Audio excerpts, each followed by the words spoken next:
Sejam todos mais do que bem-vindos aqui neste canal. Eu sou Eliane Marzani e hoje nós vamos bater um papo aqui a respeito do olhar. Isso mesmo, nós vivemos numa época em que o nosso olhar é muito disputado. E não só pelas redes sociais, não, mas em todas as outras áreas, como por exemplo na TV aberta, nós temos o nosso olhar disputadíssimo aqui no YouTube, no Insta, no TikTok e assim por diante, não é mesmo? As pessoas fazem de tudo hoje em dia para serem notadas e também o nosso olhar é muito disputado também pelo consumismo, né? Pelas pessoas que estão aí tentando vender alguma coisa. Nosso olhar também é disputado pelas críticas e pelos julgamentos. Haja vista o sucesso que as tretas têm feito ultimamente aqui nas redes sociais. Seja lá de que forma for, uma guerra silenciosa acontecendo todos os dias. A batalha acirrada pelo nosso olhar, pelo nosso like, pela nossa hypada nossa de todos os dias. E aí é que tá o negócio, né? Uma vida saudável, ela começa o quê? Pelos nossos olhos, você sabia? Aquilo que os nossos olhos veem, vão para o nosso coração abraça. Então vamos ver aqui a palavra do Senhor a respeito do olhar. Mateus 6, 22, 23. Os olhos são candeia do corpo. Se os olhos forem bons, todo o seu corpo será cheio de luz. Mas se os seus olhos forem maus, todo o seu corpo será cheio de trevas. Portanto, se a luz que está dentro de você são trevas, que tremendas trevas são. Então, nós temos aqui um chamado à alma na era dos excessos. Nós vivemos uma era de excessos.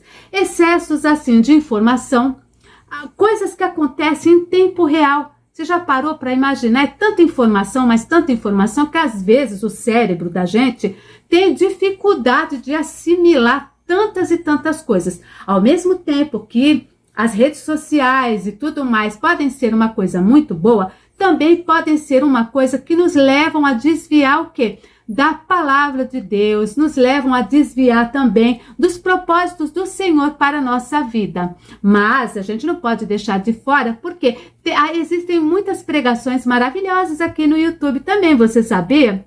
Pois é, e é muito bom ver, mas desde que não sejam heresias, presta atenção, tá? Então a candeia do corpo são os olhos, né? Então, enquanto Jesus falava em meio àquela multidão, no entardecer, né, as pessoas estavam ouvindo como se o próprio céu ilustrasse essa história. Mas Jesus não falava dos olhos físicos, tá ok? Falava das lentes invisíveis que filtram o mundo antes que ele alcance a alma. Os olhos visíveis, não. Ele está falando daquilo que a gente filtra, né? Você está filtrando as coisas que assiste, sim ou não? Mas não pense que isso aqui é uma lapada, fique em paz, tá bom? Então a gente aqui, os olhos estão às vezes afogados em luzes falsas, não a luz do sol, né? Mas em luz de telas, não na luz de Deus, mas na luz da distração, né? Quando a gente usa, né, com o propósito de aprender algo da parte de Deus, é maravilhoso. Mas quando a gente passa metade do dia e vai falando, nossa, já passou toda essa hora, e a gente tá lá no tic-tic dando risada, no Insta e tudo mais, não é proibido, tá? Tô falando que nada é proibido. Porém, há coisas que às vezes a gente assiste, gente, olha, tá? Então, assim, as redes sociais, o mundo digital, muitas vezes, ergue verdadeiros altares invisíveis. E o sacrifício somos nós. Olha que forte. Se o Senhor sussurra, se a luz que há em ti são trevas, quão grandes são tais trevas? O dilúvio visual na era digital é algo assim incrível. O cérebro humano foi moldado para ouvir o barulho de um riacho, o contemplar da lua, o perceber o perigo, e não para absorver milhares de estímulos por dia, porque isso é um estímulo. Há pessoas, né, que antes de dormir, elas costumam dar uma olhada na rede social e aquela coisa toda, né? Quem nunca ficou embaixo da coberta vendo as redes sociais para não atrapalhar a outra pessoa que está dormindo ali, não é? Quem nunca? É normal isso aí.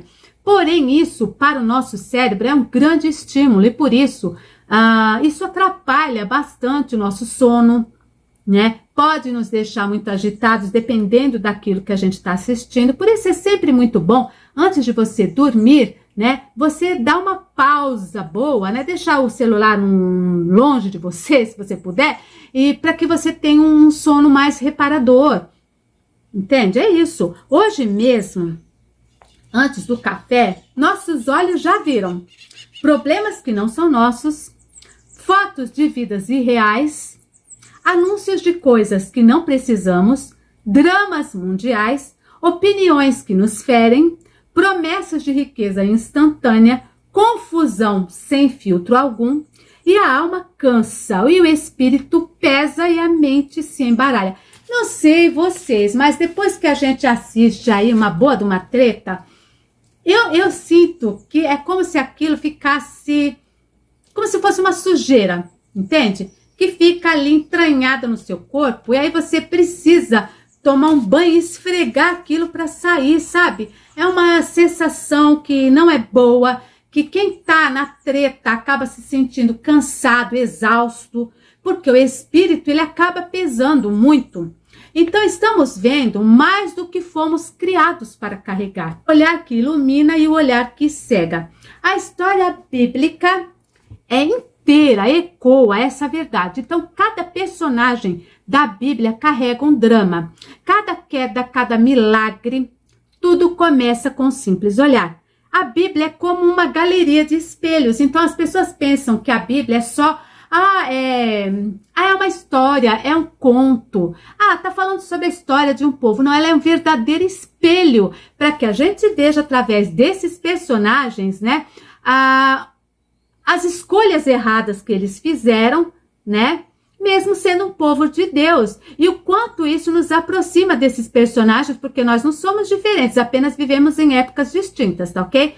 Então a Bíblia, ela é uma galeria, ó lá, galeria de espelhos, onde cada rosto nos mostra o que a luz revela e o que as trevas ocultam. Vamos ver Eva? Eva, o olhar que despertou a sombra. Antes de existir o pecado, antes de haver, né, dor, antes de existir a queda, houve um olhar. Meus amigos, um olhar que a gente paga preço até hoje. Aí eu coloquei até uma maçãzinha aqui, mas não é uma maçã que ela comeu, tá? Então, Eva viu o fruto. As escrituras fazem questão de registrar agradável aos olhos. Primeira coisa. A gente vai olhar uma coisa que causa repulsa, né? A gente não gosta de olhar. A gente já tira os olhos rapidinho, não é mesmo? Mas algo que agrade o olhar, minha filha, esse é um problemão, Desculpa se estiver balançando, né? Mais que o tripé. Deixa eu arrumar aqui. A primeira coisa é que foi agradável aos olhos. Eva não tinha fome. Não era necessidade, ela tinha tudo ali. Não era questão de sobrevivência. Era atração visual. A atração pode despertar o desejo, que é a vontade de ir mais fundo e criar um vínculo mais profundo. E ali no silêncio do Éden, nasce o primeiro engano. Nem tudo que é agradável ilumina. Algumas belezas seduzem para ferir. O primeiro pecado entrou pelos olhos. E desde então, toda a atenção sem discernimento carrega perigo. Antes de tocar, ela olhou. Antes de comer, ela desejou. E antes de cair, ela contemplou. Olha aqui os graus, a escadinha do negócio, como é que é? Agradável aos olhos, desejável. Aí você já quer meter a mão, você entendeu? Minha filha, o negócio é... Assim nascem muitas trevas modernas, não nas mãos, mas primeiro nos olhos. Caim, vamos ver Caim aqui? O olhar turvo pela inveja. Antes de matar o irmão, a Bíblia diz, o seu semblante caiu, né? A luz dos olhos de Caim apagou antes do primeiro golpe. Ele não via mais Deus. A inveja escureceu sua visão. Ele já não via mais o irmão. Via um rival, um inimigo. Não via mais a graça, via a frustração. A inveja causa isso. Quando os olhos perdem a luz, o coração perde o caminho. Vem a ira, os ciúmes, a comparação e o ressentimento. Quantas pessoas tiveram a luz dos seus olhos apagados pela inveja, pela ira, sabe? Pelas ciúmes, que cegou. Podia ter 100 anos de crente, mas nem ouviu mais a voz de Deus. Só conseguia ouvir a voz que dizia, se vingue, revida, não deixa isso barato, vai em cima. A luz se apagou. Noé, o olhar que viu a esperança onde havia caos. Também tem olhares bons. Enquanto todos viam normalidade naquilo que eles estavam fazendo, Noé viu corrupção. Enquanto todos viam rotina, Noé viu juízo. Enquanto todos zombavam, ele viu a promessa. Noé construiu uma arca porque seus olhos enxergaram o que o mundo não queria enxergar, que o mundo estava ignorando. A fé sempre começa com um olhar que enxerga além do aparente. Quando todo mundo está dizendo não, a sua fé, olha lá o pato, a sua fé está dizendo o quê? Não é bem assim. Não é? As pessoas até acham que a gente é meio doida, não é? Você já imaginou as pessoas falando, Noé, que velho doido, vai curtir a vida, Noé, vai tomar umas brejas, Noé, para com isso, cara, vai viver a vida, que velho mais sem noção, fora da casinha. Olha lá. Abraão, quando Deus chamou Abraão, Abraão não viu o mapa. Abraão não viu garantias de segurança, de sair de onde ele estava para outro lugar, mas viu a voz. Viu uma terra prometida que seus pés nunca haviam ainda pisado. Viu a descendência do seu corpo que não podia gerar. Viu um cordeiro no alto do monte quando Isaac tremia. Abraão é o pai da fé, porque seus olhos se fixaram no que não se via. É a grande diferença, né? A grande diferença. Ló, vamos ver Ló? Ló, o olhar encantado pela aparência. A escritura diz que Ló ergueu os olhos e viu uma campina verdejante de Sodoma. O texto destaca, pareciam como o jardim do Senhor, mas não eram. Um olhar enganado que plantou sua família no solo da destruição. O brilho enganou Ló. Sua família pagou o preço. A geografia do olhar define o destino da alma. José, o olhar que fugiu da tentação. José estava sozinho, um jovem bonito, de boa aparência, educado, mas que estava vulnerável porque estava longe de casa. A esposa de Potifar olhou José com desejo. Já imaginou? Uau, que hebreuzão é esse? Mas José já tinha o seu olhar treinado para o céu.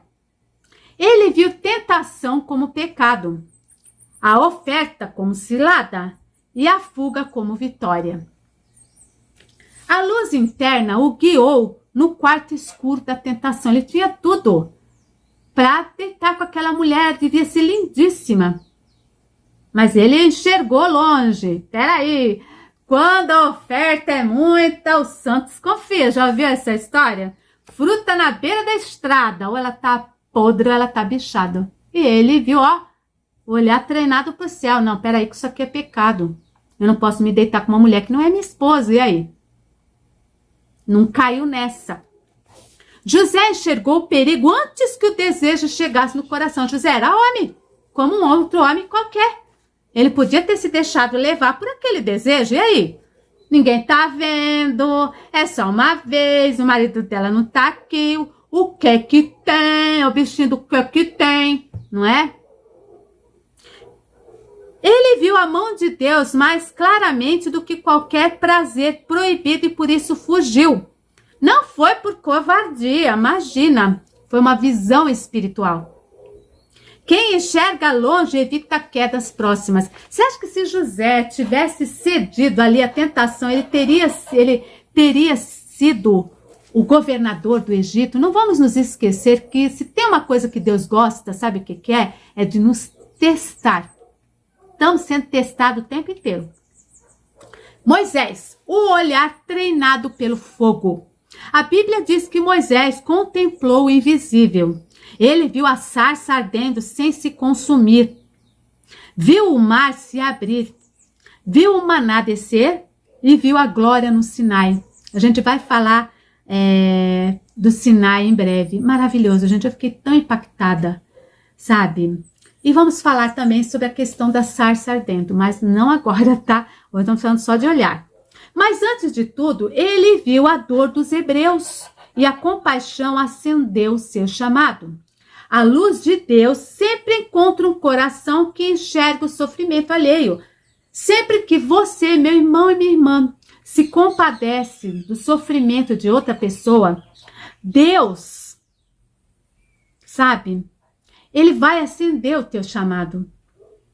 Se compadecer da dor, ter empatia pela dor de outra pessoa, não significa, tá? Presta muita atenção, que você se compadece, que você tenta ajudar aquela pessoa, tá? Mas você não pode, né, participar daquele sofrimento sofrendo junto, porque como é que você vai ajudar se você não estiver bem, não é? Então, se compadecer é como o médico tá lá, ele foi, passou pelo vestibular de medicina e tudo mais, e fez lá o seu, e tudo, mas ele não pode, ele sabe que o paciente tá passando. Se ele não pode ficar com dor, com pena de ter que fazer uma cirurgia, de ter que passar um remédio, entende? Ele tem que estar ali para ajudar, mas ao mesmo tempo ele tem que ser racional.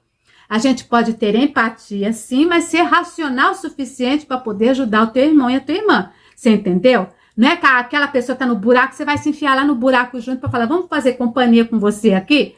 Não, você tem que ser aquela pessoa que vai jogar uma corda para ajudar aquela outra pessoa a se erguer, né? É assim que funciona. Mas vamos continuar aqui. Davi, o olhar que alongou onde não devia. Eita, Davi.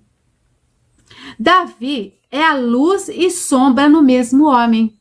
Pastor de ovelhas, adorador ungido, poeta e rei. Mas numa tarde qualquer, olhou para o terraço e viu Batseba lá tomando banho. Aí pronto, foi a visão que derrubou. Lembra? Olha a diferença de José para Davi. José, ó, pernas para que te quer, e Davi ficou lá. Entendeu? Continuou olhando. Né? Às vezes não dá para você, o olho foi feito para olhar, certo? Às vezes você olha uma coisa assim, mas você desvia o olhar, né? Aí não, ele continuou olhando. Esse é que é o problema de você ficar secando. No popular aqui seria ficar secando, né? Aí ele ficou lá secando Batseba e alguns segundos foram suficientes para apagar anos de comunhão. A queda de Davi começou pelos olhos. Salomão, olhos que viram tudo e se perderam. Salomão tinha tudo, sabedoria, riqueza, se encheu de mulherada, tinha tudo, concubina, mulher, filho, você entende? Tudo que você possa imaginar. O homem mais sábio do mundo viu riquezas, viu reinos, viu fama, tá? Viu glória e principalmente mulher.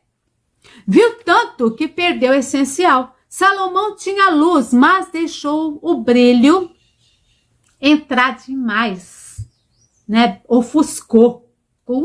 Aquele brilho assim que... O excesso apagou o centro. A alma se perde quando vê demais sem filtrar nada.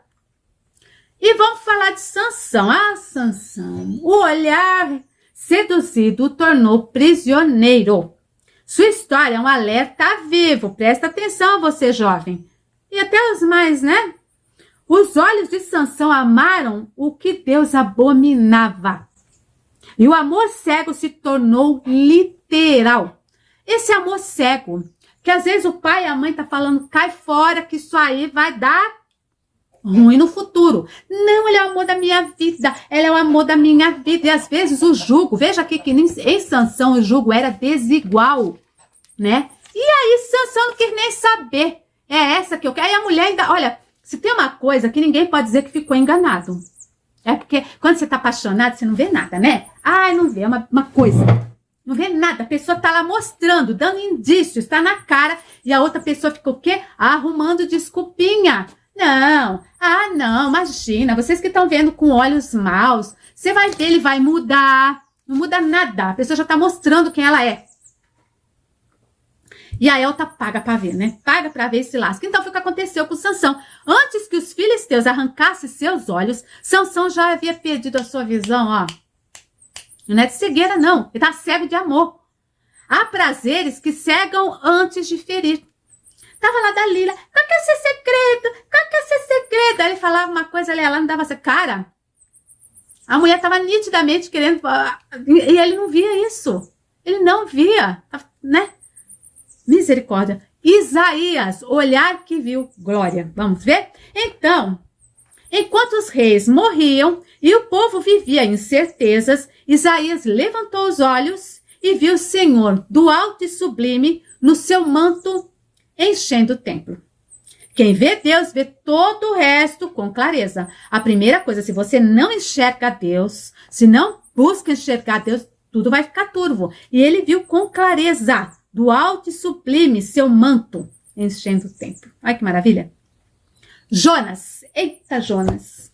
O olhar que fugiu do propósito. Jonas é o conhecido como profeta fujão, né? Jonas viu Nínive como ameaça, porque Nínive não era brinquedo, não. Mas era perigoso, ou Nínive perigosa. Mas aí, ele viu como ameaça. Não viu como missão. Viu os pagãos, mas não as pessoas. Viu juízo e não misericórdia. Sua fuga começou na forma como viu o próximo. Deus precisou ajustar o seu olhar antes de ajustar o seu caminho. Mais um aí para a gente ver a trajetória de Jonas. É muito interessante, tá? Pedro, vamos para Pedro. O olhar que afundou e foi resgatado. Pedro era Pedro, né? Pedro era uma figuraça. Então, Pedro viu Jesus e caminhou, né? Sobre as águas. Ele queria caminhar, ele era intrépido, né? Aí, o impossível aconteceu. Mas, quando olhou para o vento, para o medo, afundou. Desviar o olhar sempre nos puxa para baixo. Quando a gente desvia o nosso olhar ali de Jesus, algo nos puxa para baixo. É desviar e você vai para baixo. Até tem uma coisa incrível aqui em Jonas, que se você reparar, toda vez que Jonas estava fugindo, ele estava indo cada vez mais para baixo, até chegar embaixo, lá no porão e se esconder, né? Então, o olhar desviado de Deus vai nos levar para baixo. Mas Pedro também viu o olhar de Cristo, depois da negação. O olhar que restaura, que devolve dignidade, que dá recomeço. Ele errou? Errou. Mas isso não definiu a pessoa de Pedro. Deus teve misericórdia dele, ele foi um grande apóstolo, ele foi muito usado por Deus. Então, mesmo quando a gente erra, a gente não tem que ficar se chicoteando porque Deus não está fazendo isso. A gente tem que se arrepender verdadeiramente, entende? E Deus vai nos dar uma renovação. Estevão, o olhar que transcendeu a dor. Sob pedras, ódios, e o povo devia estar falando horrores. Estevão ergueu os olhos e viu o céu aberto. A luz dentro dele era maior que as trevas que estavam ao redor. E seu olhar redimiu a morte. Então, o nosso olhar ele tem que ultrapassar as trevas que estão ao nosso redor. As coisas ruins que estão nos rodeando. Paulo, olho cego que finalmente enxergou. No caminho de Damasco. Jesus apagou a luz dos olhos de Paulo. para acender a luz do coração. Às vezes, Deus apaga a visão exterior para restaurar a interior. A Bíblia é um mapa de olhares, já percebeu isso? Toda queda começou com os olhos desviados. Toda vitória começou com o olhar focado em Deus. Então, duas coisas que a gente tem que colocar aqui para entender. Quando você desvia os olhos de Deus, queda na seta. Quando você foca em Deus, a vitória será sua.